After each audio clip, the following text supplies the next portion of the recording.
I thought what I would do, and I was just looking at the time, because I wanted to leave some time for questioning. But I'd like to continue sort of on the themes that I spoke about the other night. And I started, I was supposed to talk the first night on the power of Baba's love, and it's so powerful, and it's hard to understand that power. And what I quoted, that love is essentially self-communicative, and it has to spring spontaneously from within. And I did talk about my relationship with Miss Craske, because she was the person from whom I caught it. And what I would like to do is to try to, and I hope I can make this connection, because it's a very important one to me anyway, that, and I kind of wanted to explain too, because I didn't want to be withholding when I was asked about, what my experience was when I met Baba. But I wanted to sort of pull it all together. And I guess, and I was thinking about it, and actually I was talking about it with my husband Peter last night, because I wanted to point out that Miss Craske was a link, but she was a link towards, and almost a conduit towards knowing, and I have to be careful even with words, but becoming, Baba's becoming awake to what love was about. Just simply becoming awake to it. And when I went to Myrtle Beach and I met Baba, people come to God in all different ways. Some of us are blessed with an instant awareness or knowledge. Like Miss Craske said, the first time she met him and she looked in his eyes, that was it. There was nothing else. And there was really nothing else for her from that time, I know, until she died. And he let her know, too. He had asked her to open all of the windows, a sort of a strange request in Kitty Davies' home, I believe. And she said she didn't really want to do it. She was a guest. And he said to her, "You will do what I say, for you are one of my chosen." And from that minute on, to my knowledge, she never disobeyed an order. And there was only one time that she questioned an order. And that was when Baba asked her, when she was in India, and India was not a beneficent place for her. She was ill, she was malnourished, she had boils that broke out all over her body. She had been an independent Western woman, jammed up with all of these women, and really almost in purdah. And he asked her if, at one point, would she be willing to die for him? Would she give up her life for him? And this is when she'd been in India for a while and undergoing this incredible discipline. And she said, Baba, please, would you give me time to think about that?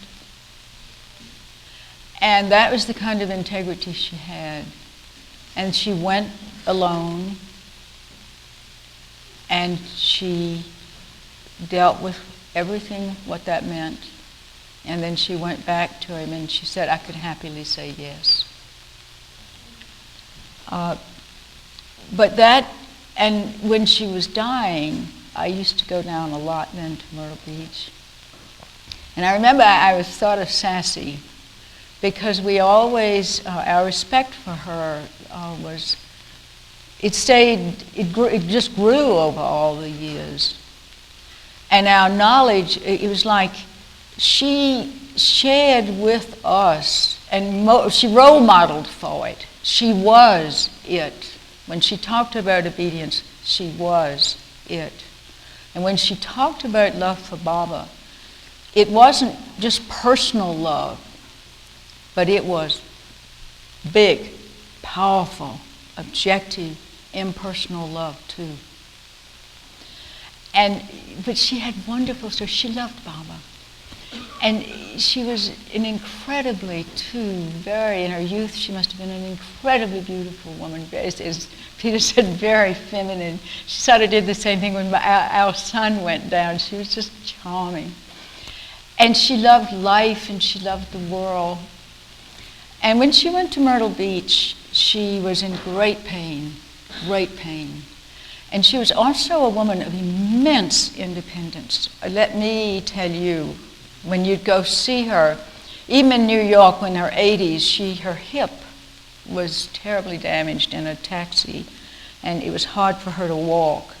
And we students didn't give her a hand up, let me tell you. I mean, she meant to do it by herself. And I mean, this independence was just amazing. And at Myrtle Beach, she was reduced to dependence. There were a wonderful group of young women who cared for her.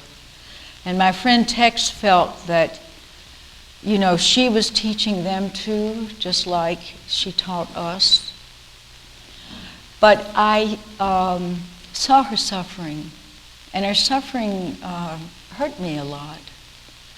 And I loved her for who she was with Baba. I knew I always be careful, but I got an idea, I woke up to it. But I also just loved her as a person. I just loved her.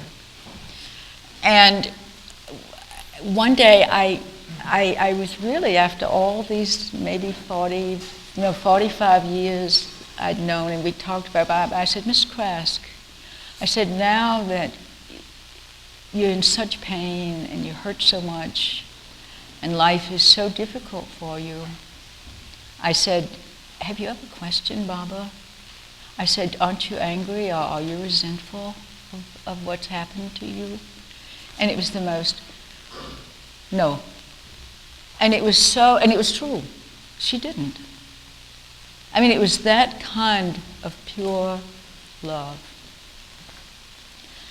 And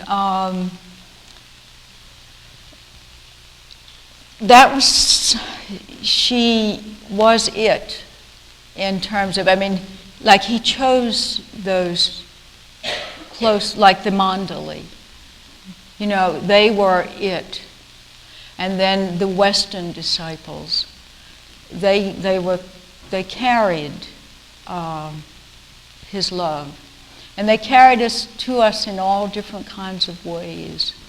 And sort of what I'm getting back to is that when I went to Myrtle Beach and I met Baba, you can only really, when you meet Baba, meet him from where you are. He comes to you at whatever level you are. And we're at all different levels. And it's amazing how with each of us, he gives us, you know, what we need. And I'll tell my story, but I also want to talk about a friend of mine named Myrna, whom she met Miss Craske like Tex and me, and she was younger, she was about 16. And she had a very emotional, drawn to Baba. She read everything. She was just filled with talking about Baba. That's all she talked about. She was a very beautiful dancer. She didn't have a good body for dancing, but she just anticipated his coming, unlike me. That's why I just dreaded his coming, because I had to face, you know, this family of mine and all myself. But she was filled with anticipation and hope and had planned it. And when she met Baba, she had also fallen in love with a very powerful man, powerful personality, And he was older, and he indulged her in what he considered something really not good. And so he went with her to meet Baba. And two things happened. One was, and I understand this because I'm nearsighted, Myrna was nearsighted.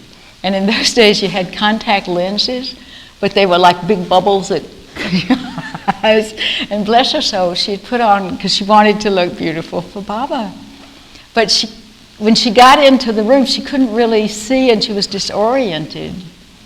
And Baba had told her to sit down, and she didn't sit down right away. And you never disobey. You just, even if you, and then her fiancé, and I think he's the only person I've ever heard of or known. He was rude to Baba.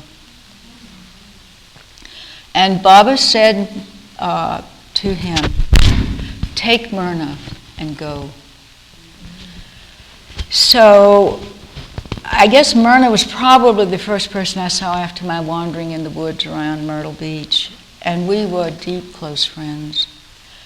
And she was almost so bewildered. Well, we were all bewildered, but Myrna was, it was like a lost experience before she'd had the gift. And she had wanted it, she'd intuited it, and she understood it. And we were then taken to meet the women mandali. And Myrna, in a very, very quiet, simple way, of course they asked us, what we felt, told the women of her disappointment and of her hurt. And Mehera was so touched by Myrna's story and Myrna's clarity that she went to Baba for Myrna. And Baba told Mehera that yes, that had happened and Myrna had not been able to experience him, but that one day he would see to it that she would experience his love. And he also ordered her to come see him when he came to New York. And she did, and again, it was good, but it was not, again, she wasn't swept by what she'd hoped in love. And Myrna and I were friends. She had a hard life. She was 18 at the time. She had 3 children in about 4 years. And her husband was a powerful man, brilliant man, and he would make fun of both Myrna and me and tease us and about Baba, and I really did learn to be pretty witty sometimes with Bob. But it was a hard life, and one of her children was born handicapped, developmentally delayed cognitively. And Myrna left Baba for a while, but never Miss Craske. And then when she was, after her 3rd child was born, she developed cancer. And that was about the time that we got the order to learn the Master's Prayer, O Pravadiga. And I'm telling you, I learned that thing ironing. And Myrna went to the hospital and had a radical mastectomy. And I was just in the process of learning it. And I'd iron some clothes and I'd learn a few verses and I'd iron. And I went over to see my friend Myrna. And she'd been very ill, and it had been a radical mastectomy.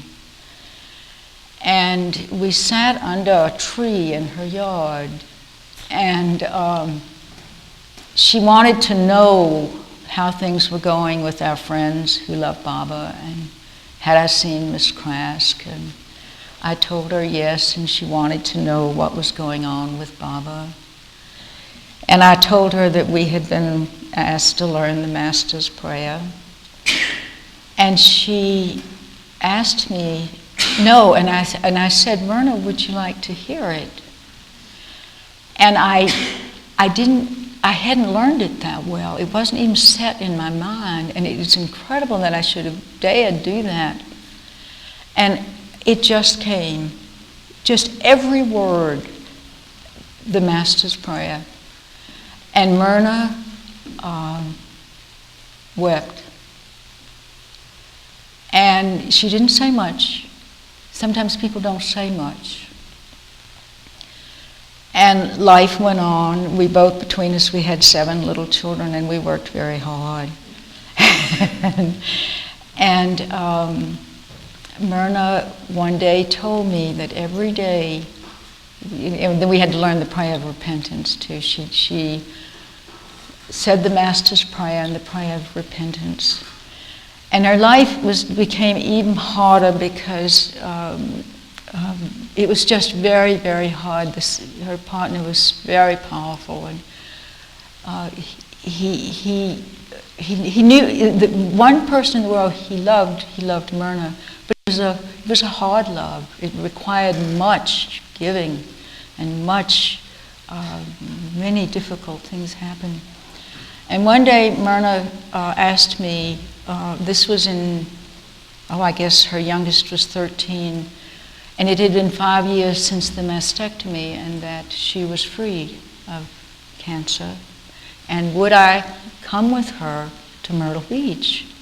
And there we would, as 2 tired young mothers, we'd leave our older children at home, and we would just be at Myrtle Beach. It was Passover and Easter too. And so of course I went, and actually Alexandra came. and our youngest daughter, Susan, and Wyatt, and Peter stayed with his father. But I noted also that on that trip to Myrtle Beach, Myrna, who had often been a very sad woman, and a woman often just laden, and she had, I'm telling you, burdens. And she had one of the clearest, best minds, and often could be very objective and analytical. I noted that there was an incredible lightness about Myrna. An incredible, we had 1, 2, 3, 4, 5 children, and you drive from New Jersey with 5 children in the back of the car. It's something. And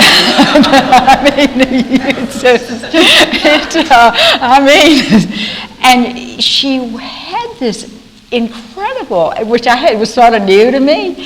If there would be conflict, she would solve it with joking and laughter. And she was telling me about her neighbors and how she was beginning to go out to people and comfort people. And I thought, my heavens, this woman, it's such growth and beauty and goodness and wholeness. And I also wondered if Myrna knew, I knew because Miss Craske had told me about what Baba, but I didn't know whether she'd ever shared that with Myrna. And we are very careful, and I thought I didn't say anything to Myrna, but I watched her. And it was the happiest time there. We were there, Miss Craske was there. And another very strange thing happened. As students, we always went to Miss Craske. We always asked to see her. And that you just did it. You never expected that she would ask to see you. And and it's not that it's hierarchical or rigid, it was just the way it worked. And at the end of the trip, in the meeting house, there was a meeting, and Myrna and I went, and Myrna left a little early, and Miss Craske came to me. And these are the things that you wonder about in your heart, but you really don't know. And she said, "Where's Myrna? I must see Myrna." And that was the night we were leaving. And I don't think she saw her. I couldn't find Myrna, and we went back to the cabin, and she was there. And actually, she had fasted the whole time we were there. She had fasted for the 2 weeks or 10 days, and served all of us Passover. And we went back, and I was back about a month, and I got a letter from Myrna saying that the cancer had returned, and that it was in the thyroid area, the lymph nodes, and that she didn't know whether she could fight this time to live. It was one of the most beautiful letters I think I've ever seen, and I sent it to Miss Craske. And of course, Miss Craske contacted her. And I went to see her, and I went to see her fully expecting to comfort Myrna, or to try to help Myrna in any way I could. And this almost radiant woman greeted me. And she knew she had just weeks to live, maybe. And I couldn't, and then I remembered, what Baba had promised Mehera. And I remember her saying to me, and I'll never forget it, she said, we went out on the porch, and she said, she said, Ella, she said, someday you're going to look around and you're going to see a perfectly beautiful baby. And she said, you know who that's going to be? Me. And, but that's, this almost transformation. And I heard she died at home on an ambulance, finally. The last 3 days of her life were of unbelievable pain. And yet the last day of her life, she was comforting a neighbor on the phone who had a problem. So, I think Myrna did receive more. And we can never know, but the promise was there. And that just happened. So that's Myrna's story. And I was trying to think, I wanted to just check the time. There was another story that I'll tell a little bit more about my story, if that's okay. Because when I met Baba, I didn't have as I shared with you, a great, overwhelming experience. I just remember the eyes. And God, the music last night, and listening to Fred and Jeff, and that quickness of timing and all of that. But we all, do it in different ways. But for me, I think it was like, meeting Baba was like yeast. And I'm a woman, so I talk about bread and yeast and stuff and weaving. But it was like a yeast in my life. Before I met Baba, and when I was a young dancer with Miss Craske, I was a dreamy creature. My friends sometimes, I came from a very protected Virginia family, and there had been servants, and I didn't even know much how to pick up my own clothes. And I wandered around New York. I remember once I went to the movies with Tex, and it was in the summer, and Tex and I came out of the movie, and we went a block, and Tex looked at my feet. He said, Ella, your shoes. I was walking down Broadway barefoot. And, I really didn't think about worldly things, and I kind of floated way up there. And it's just the truth. And after I met Baba,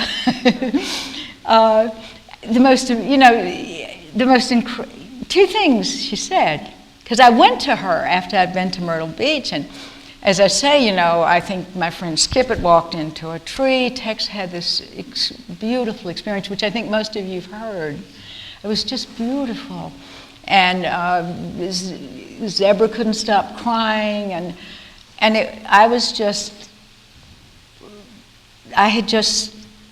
I couldn't explain what I felt. And I talked to her about it, and she said, that's okay. She said, it's there, and don't worry about it. That was the wonderful thing. It's like someone was talking about, I believe it was you, Mewan, about Norina, and Eric said, don't worry, don't worry about this. What? Yeah, don't take it so seriously. But, and also, though, with Ms. Craske would say also, she kept you to it, though. She didn't let you off, but that's right, just let it go. So that was okay. But then, pretty soon after I met Baba, I met my husband, who was a clergyman. Do you have any idea what a clergyman's wife has to deal with? I mean, any idea how practical a clergyman's wife needs to be? I am telling you, that was a shock to my being. I completely. And I'm going to tell a story, and I'm wandering. I've been learning to try to be very precise and clear. But I went with Peter, into the inner city, and as he said, like with Abbe Michonneau, we had that whole idea of you had an open, if you went there, you lived like the people who lived there. And the rectory was open to everyone at all times. And I had never cooked, really. I cooked a chicken for Peter when we were engaged. And one day I was sitting in the rectory, we were there maybe 3 months, and Peter gave me a call, and he said, I'm out at the airport, and there are 28 Puerto Rican men here, and they've been there 2 days, and they haven't had anything to eat. And they have no money, and they had gone to pick apples in upstate New York. And we need to fix them supper and find a place for them to sleep. And I was having a dancer friend, I had a little piece of steak. And I just called the parish list, and about 4 women came over. And they brought rice, and they brought beans, and we chopped up that little teeny piece of steak, and they brought fried bananas, and I had all this, and we set a long table, and we fed. Actually, those women did most, but we fed those 28 men that night. And then we arranged some to stay in the parish house. It was a big, and the women would take those men home. And for almost a week. But there I was, cooking, but wonderful things would happen. Those women wouldn't leave until every dish was done. And then the next day, a little store sent a message saying, as long as those men are there, we will send groceries. And they all got back. But you needed to learn to be practical. You needed to learn to be sensible. And that was, I think, Baba, I think that, I see it that way, of being brought down, of having to, and Ms. Craske could say that he does that. You've got to do what he says. And then my life became very practical with the 4 children. And I was sure, I think that's what needed to be done for me. And it was like a germ, this feeling for Baba would grow in very different and very sometimes painful ways. Peter's a strong man, I'm a strong woman, and I wasn't strong really when I married him, but man, I got strong. And we went through horrible times, but again, Ms. Craske said, once you meet Baba, or once you get wakened to Baba, things come up fast. It's not like you just go along. I really liked the normals last night. They were great because it doesn't just stay normal. You can go through several, we call them now developmental changes or life changes. But, I had to go back to school. But there's a story that I shared with you all, and I think this was a very wonderful thing about the struggle between, I didn't really struggle after I talked with Ms. Craske about, Baba and Christ being one. Because one thing about me being brought down to be practical was I stopped being sort of pseudo-intellectual and trying to talk about stuff I didn't know anything about. And, it just was, it was true. But I did, it didn't bother me, this business with Craske and Baba, but I shared with you the experience with my mother, and she being so worried actually about really her granddaughter's involvement at that time with Baba and the people in Myrtle Beach. And with the barrier between us, she could see that Christ was perfect and that Baba could be Baba and be perfect, I think. But she died, and I didn't feel grief or terrible loss, because she was 86, and it was sort of like she was ready to die. And she was a woman much loved in the community, and all the formal right things were done. And I went to India. This was in 1980. And again, I'm very reserved about my feelings, and I don't express them a lot. But it was the happiest time there in India. It was just incredible in every way. Mehera was there, the mandali, and all of the joy. And the day I got to leave, I was at the tomb, and I had gone every morning to say Aarti, and I was almost saying Aarti and just focusing on all that. And the most amazing thing happened, and this is true, I've visualized my mother's cortege, which wound, it was a large funeral, and it wound around this hill towards I saw the thing in my eye, and all of a sudden, and mothers and daughters, you mothers who have daughters, you know how we daughters and mothers have great conflicts. Our love is so strong, and great, we sometimes really beat each other up. But my mother and I had had many great, terrible struggles. And it was like a veil fell from my eyes, and I saw my mother for all of her beauty and all of her goodness and all of her love. I dissolved. It was like there was a well of tears that would never end.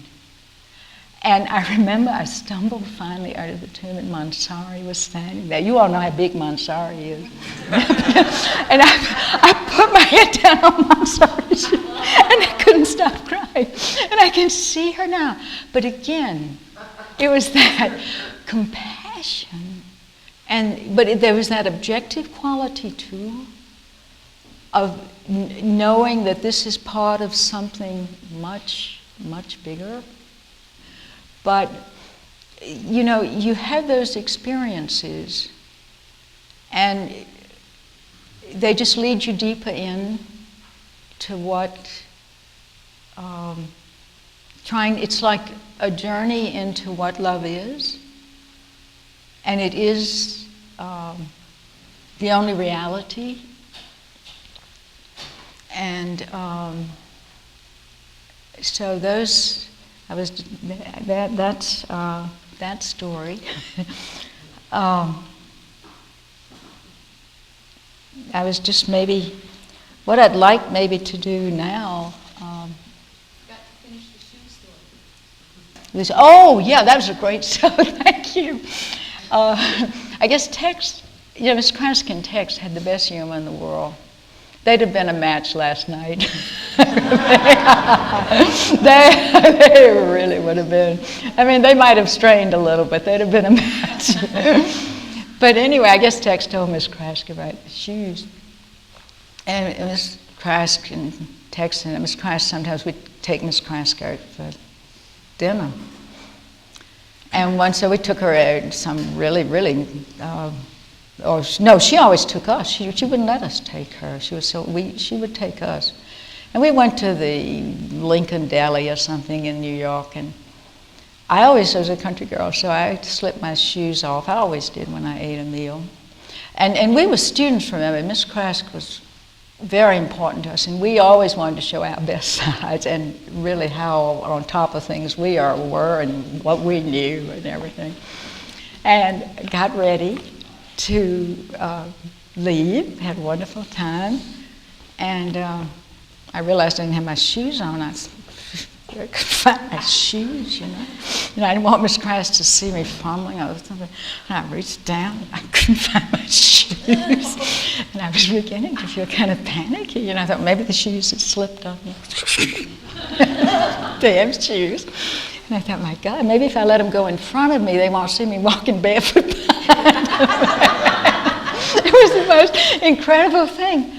And then all of a sudden, Miss Craske reached back to her and she pulled out a shoe.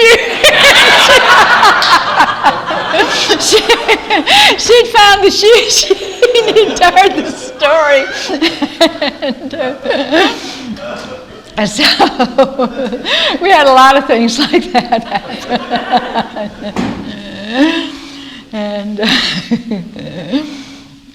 But I guess what I'd like to do is just maybe tell you a little bit about something, and there's so many things that she said and did that you keep in your heart and you wonder about, and you just watch and wait and hope to learn more, understand more. But she was certainly our conduit to Baba.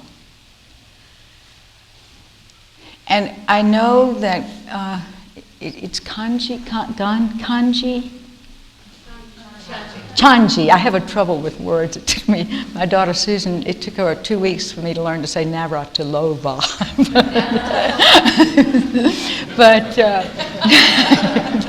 I got it. But in 31, he had said that she was the link type. And then when he sent her back, Baba had said to her, "You are my link." And he didn't mean just not the only one, but that she was a link.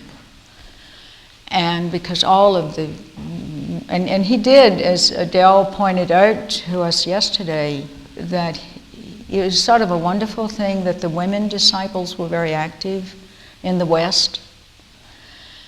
And there were, you know, Elizabeth and Kitty and Delia in England, and I could go naming them all. But, excuse me? And Norina, yes, thank you. Oh, that's right. Because maybe we have Norina here, so. Is that all right?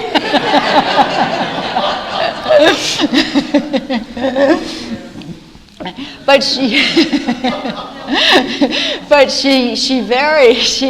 took that very seriously. And as she grew older, I think she thought of it even more. And I shared with you all the story of the cat. And I'm just the last chapter in her book, she called it The Link. And I'm going to talk a little bit about it. And I won't talk a lot about it because in some ways I'm not sure that she either was, well, I'll just read you what she said. And it's the chapter called The Links. And that's another thing when you talk, I agree with her on this one, is it is difficult to write about oneself. In fact, I cannot imagine why I should write this story. I could be wrong to do so. Yet, on the other hand, there was Baba's own statement about the matter.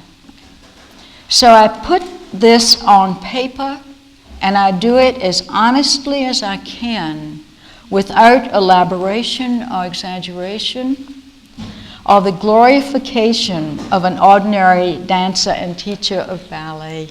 And this was because she was one of the great ballet masters. But I mean, that was her, how the ego was so clear.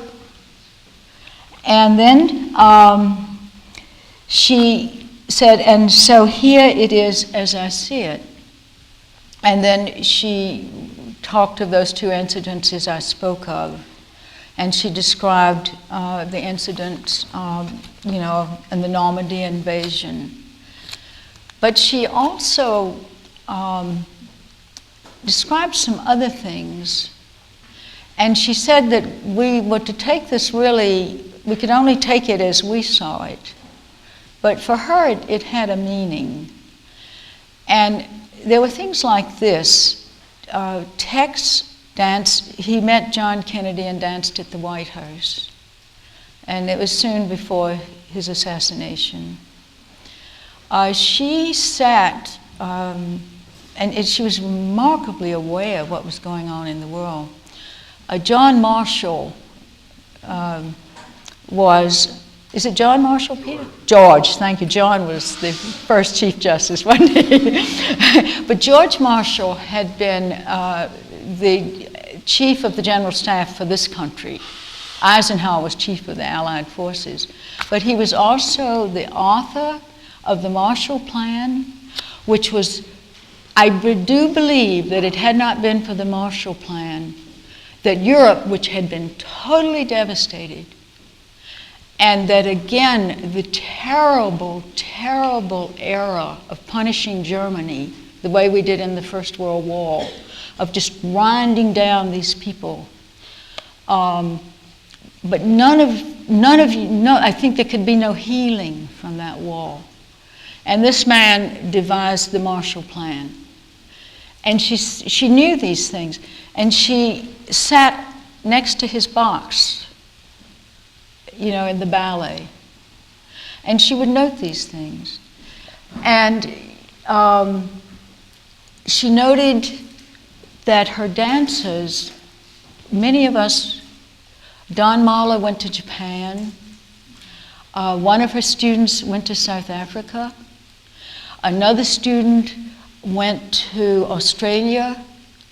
And some of these students met Baba and had beautiful experiences with him. One of her students, actually, and I think this is remarkable, and I really only learned this, although she had mentioned it to me. During the Cultural Revolution in China, when the arts were just squished, the Chinese ballet was kept alive by a remarkable ballet mistress. And I went to the ballet 2 or 3 years ago in Minnesota, and I noted that she had studied. She was one of Margaret Craske's students. But I think she felt, and I myself don't even know how to describe it, but it was just more than the personal connection, but that somehow Baba's work was involved in this link business. And I don't know, and she says to us in the book, take it as you see it. But it is something, that you just wonder. You wonder about. And you wonder, and I think it is a case for wonderment of his universal work, because that's really what it is. I mean, look here, look at all of you. And now look at the children. And my sassy child right there. and look at the centers that are being formed. I don't know, but I just know, I'm not going to talk any longer. It's 10 o'clock, and I thought I'd leave 15 minutes for questions. Yes? I'd like to know, when Margaret was teaching you ballet, can you give us a feeling? They say she was an exceptional teacher. Oh, yes, Fred. Thank you so much. She was one of the great teachers of the world. Actually, I told you, that Cicchetti, who was the master for dance in Europe, had said she was the best exemplar of his method. She was a tiny woman, small little woman, very upright, but not stiff. She had a wonderful sense of fluidity and relaxation. And she had a keen mind. She developed, you had to learn in her school anatomy and other dances as well. But when she taught at the Met, it was a vast studio. It was way up on the 7th floor, and it went up to the 8th, the studio in height, but even much higher than this building. And the best dancers in New York would come, all from around. I mean, Margot Fontaine attended when she was her point class. And the classes would be immense. There would be like 30, 40 people in there at the bar. And this tiny little woman would walk in. And I cannot explain to you the discipline in that, the inner discipline of it was a meditation. In fact, I think that was part of meditation, all of us. And the level of concentration. And she was very, she knew how to explain. But I remember when I had gone to studied with someone, I would get in the back, and there'd be like 40 people. And I think she couldn't see me. And she never believed in anything extreme. I mean, just as in the balance in her love for Baba was the balance in her teaching. And you did not become emotional, and you did not become exhibitionistic, and you did not become, get too full of yourself. And I remember I was the back row, hiding. And I did this because I love to do great extensions. And she could see you can't imagine how she could do it. And her corrections could be very stern. And with her wit, you just looked like a lump of clay, but people would laugh, but it was good. It wasn't brutal. It wasn't sadistic. It wasn't hard. And the other quality of the class, actually throughout the class, besides the acuity of her mind, she would sometimes demonstrate steps. And again, it was that when she described dancing with Baba, and that teaching him a 1, 2, 3 hip hop, and then just flying, there's a certain kind of quality of movement, and I very poorly tried to explain it yesterday. It's when you see the pictures of Baba and you're walking, it's a flowing. Everything is perfectly aligned and balanced. And the person the control comes from here, and the energy just flows freely out. And she would sometimes demonstrate, and you would see it in a pirouette, or you would see it in any movement. Even when she taught till she was 92. She would be on a stool and she couldn't demonstrate a lot, but even with her hands, she could do it. It was remarkable. And children, that was another thing. She would have these immense classes, 30 children. And children can be, I think we don't always discipline our children as well. And I don't mean harsh, rigid discipline, but setting limits in order and giving them an internal sense of discipline and order. And she did that with children.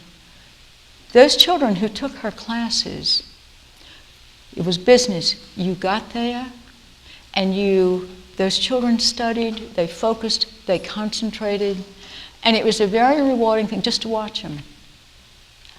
This, to me, joy comes to me in 2 or 3 ways. And the first is knowing and experiencing love and that interchange between people. And I think I explained to you that first time after she threw me out of her class, she came by and she corrected me in that love. And this was something too that whenever I saw her as a young student, after I saw her, there's a wonderful book called The Lightness of Being.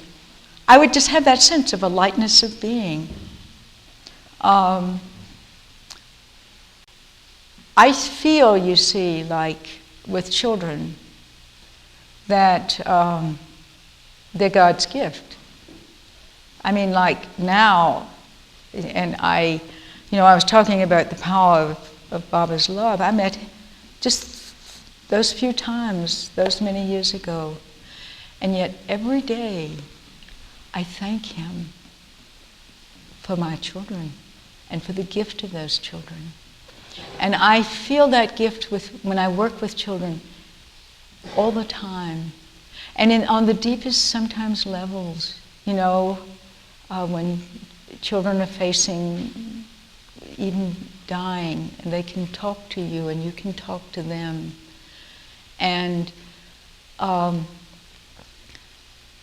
gift of one human being able to be truly, truly open with another human being, and a gift to clear away your own needs, to be part of understanding the other. So my joy comes from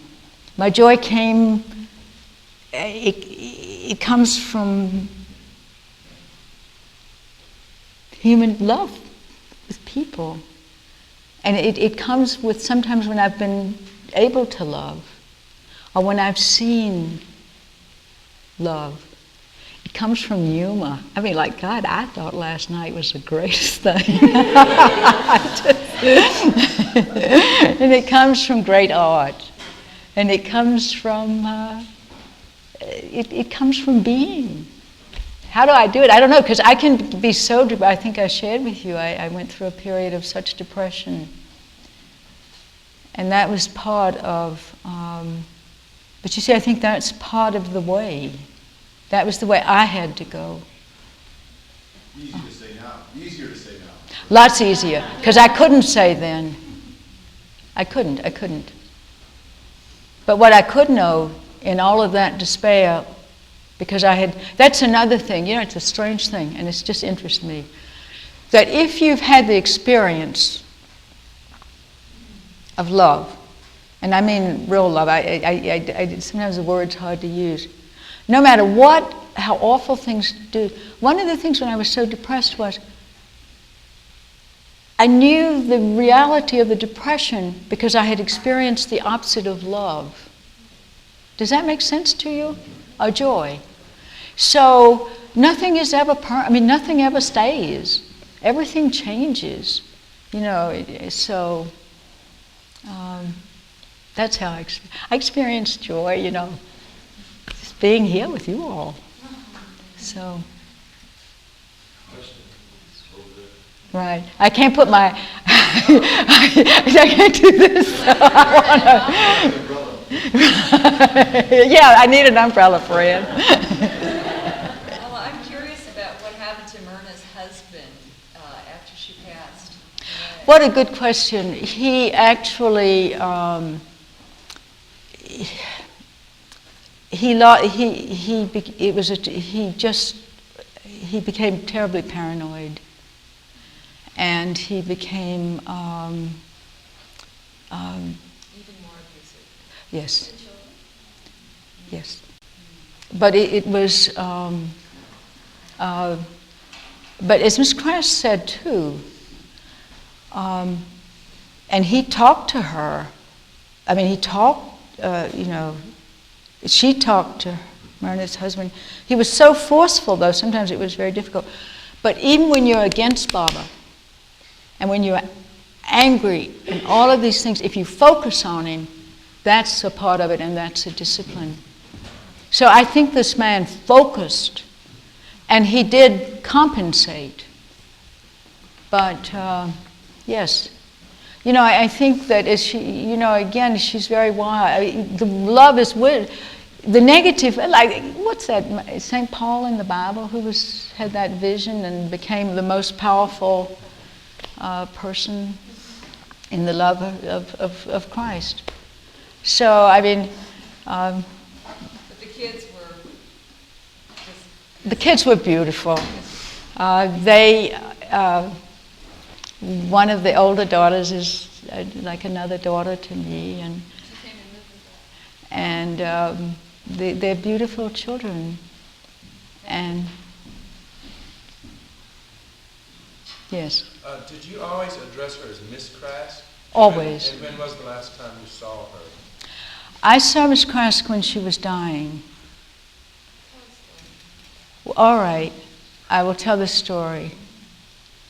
When she went to Myrtle Beach, we dancers, of course, would come. And you do wonder about life, because for about 10 years in my professional life, I worked with children who were terminally ill as well as adults. And I had had tremendous experience in working with death. And you do wonder. And when she was dying, of course I came and Tex came.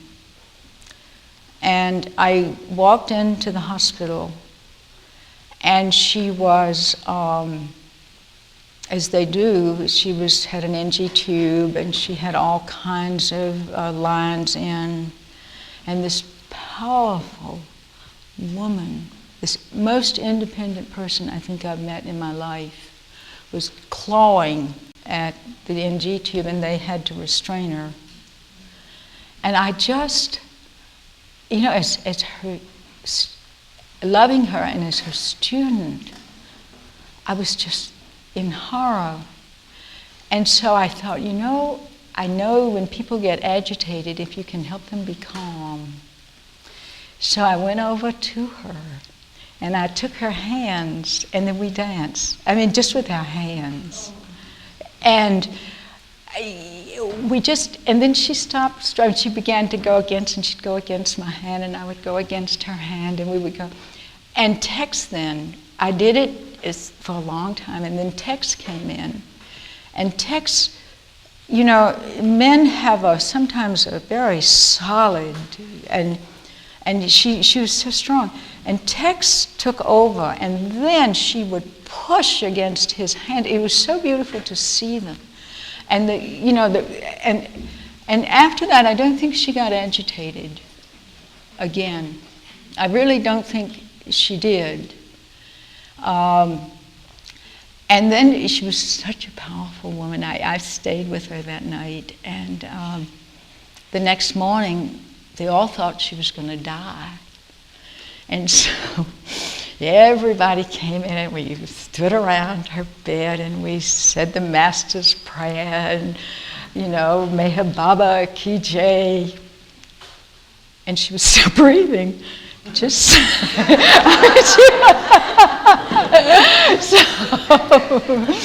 so these wonderful young women, the text says, and she was training, I think, too, shushed everybody out.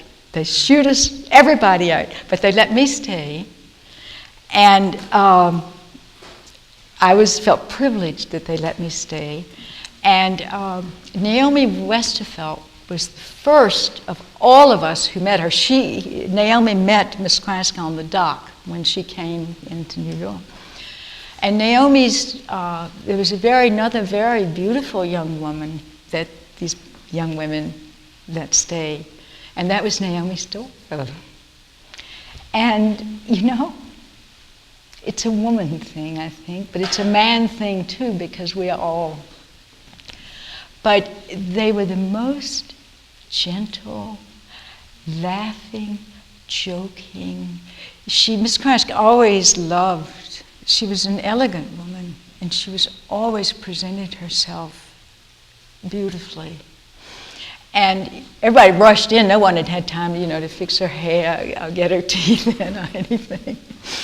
So they began, it was the most beautiful thing, ministering to her, combing her hair and putting in her teeth. And they were saying, oh boy, would she have been mad if they knew, you know, if everybody had been, you know, would she really, if she knew? And then they got a beautiful throw. It was the most exquisite Indian throw, and they put over her. And it was true, she wore ribbons in her hair. And it was just wonderful, this is great. Put a ribbon in her hair. And let me tell you, was she demanding of them. Those young women would be up any time of the night reading to her, you know, in her late, and she couldn't sleep as she was so old, got so much older. And she could be sharp. I mean, man, let me tell you, with us she was sharp, but with them, sometimes, whoa. But they found an alarm clock that was her clock, that they said that they would put it up, but there were times they really wanted to hide that clock because and I think there was, but it was the most exquisite love and caring and lightness and humor and of these young women. And I felt privileged, to be there. And then when they had her all the way they knew she would like, then people could come in. And she